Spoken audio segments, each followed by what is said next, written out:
Olá, irmãos, a paz do Senhor Jesus. Quero deixar aqui uma palavra de Deus para os vossos corações, ou seja, para o coração de todos vocês, para que Deus possa abençoar, motivar vocês, para que no meio de tantas dificuldades, tantas pelejas, conflitos, possamos continuar olhando para o autor e consumador da nossa fé, que é o Senhor Jesus, e romper as barreiras, os obstáculos e conquistar a nossa vitória. A palavra de Deus, ela diz para nós no livro de Esther, capítulo de número 3 e versículo de número 7, dizendo: no primeiro mês, que é o mês de Nissan, no ano do 10º do rei Assuero, se lançou por, isto é, a sorte perante Amã, de dia em dia e de mês em mês, até ao 12º mês, que é o mês de Adar. Então, o livro de Esther vem narrando para nós uma história de coragem, de enfrentamento, uma história de fé, de confiança, de fidelidade e de providências de Deus sobre a vida do povo judeu, dos hebreus. E também nos fala sobre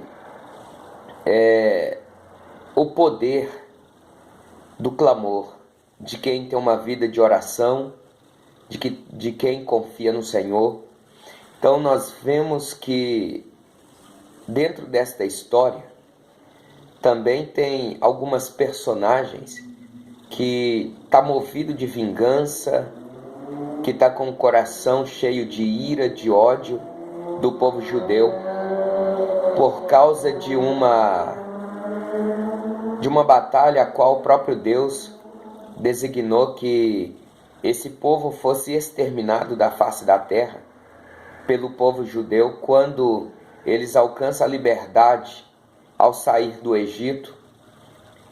Então há uma batalha entre os amalequitas e os hebreus, e Moisés ele sobe ao cúmulo do monte, no pináculo do monte, ele, Arão e alguns outros ali dos povo de Israel, do sacerdote.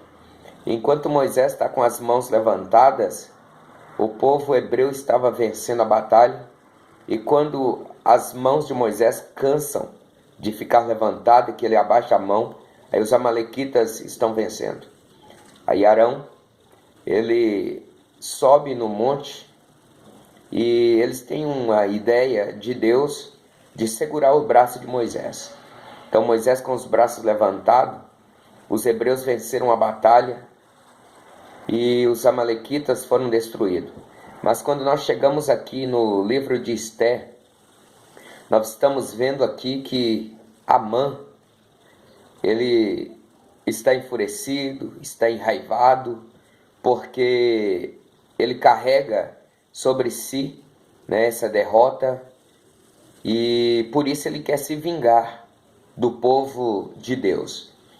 Então ele é levantado como príncipe do rei Assuero, e quando ele é levantado, ele recebe as regalias do rei, ele recebe o poder, a exaltação do rei. O rei passa a confiar totalmente nele, e ele aproveita desse poder para poder bolar um plano de exterminar o povo judeu. E nesse mesmo contexto, ele se vê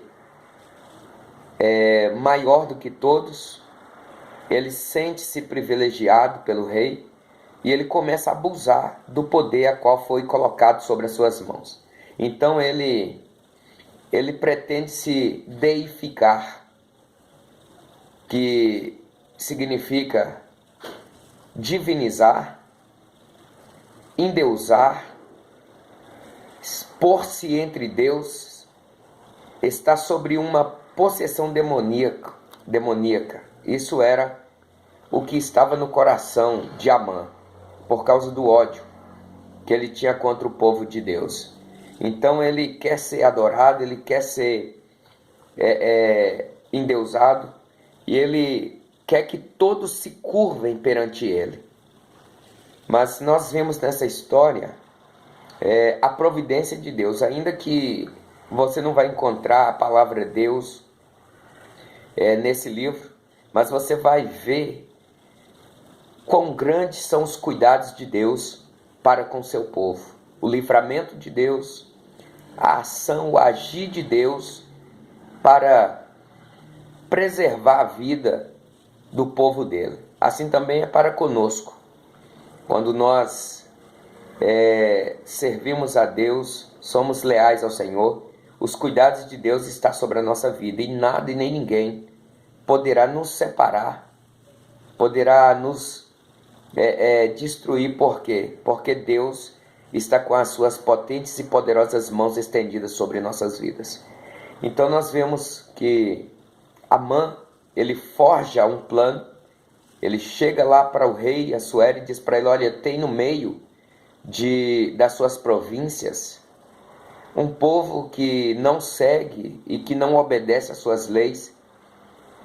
E ele forja esse plano para poder destruir o povo de Deus. Ele fala para o rei Assuero que se ele der o anel, se ele publicar um edito para poder destruir esse povo, o ouro, o dinheiro, as riquezas do povo hebreu será depositado nos cofres reais. Então nisso ele ganha ainda mais a confiança de Assuero, o rei, e recebe esse anel. Ele faz esse edito, esse edital, e sela com o anel do rei e distribui as províncias. Mas é nesse meio tempo que Deus muda o epílogo dessa história. Deus muda o desfecho, Deus muda o final, e Deus escreve uma nova conclusão para que esse povo pudesse ser preservado. Então nessa palavra nós vemos que o povo hebreu, eles não descumpria as ordens do rei, mas eles acatavam todas as ordens do rei. A única coisa que o povo hebreu, principalmente Mardoqueu, ele não fazia era prostrar, era se curvar perante Amã e perante o rei, porque os judeus, eles só se curvam, eles só se prostram perante o Deus Todo-Poderoso, Criador dos céus e da terra, que é o que eu e você, que é o que o povo de Deus hoje precisa fazer, né? É curvar perante Deus, perante as ordenanças do Senhor, e dizer não para o pecado, para as coisas desse mundo, que nos afastam da presença do Senhor. Então,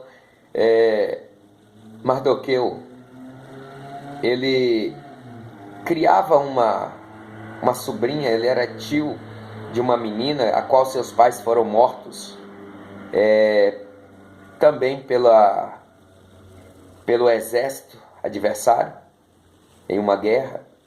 Ele ensina todos os princípios de Deus, morais de Deus para ela, e ela acha graça aos olhos do rei mais do que as demais moças que foi levada para o harém, porque o rei tinha despedido a sua rainha Vasti, porque ela desobedece uma lei, uma ordem do rei.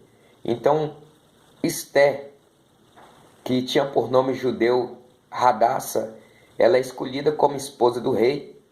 E nesse tempo aí que Amã quer destruir os judeus, Mardoqueu manda falar para ela o seguinte: olha, não pensa que você aí no palácio vai ser preservada a sua vida, mas não, você vai ser destruída assim como todos os judeus.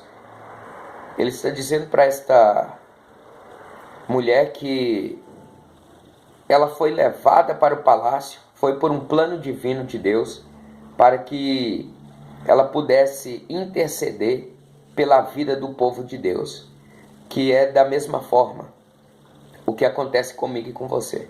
Você foi colocado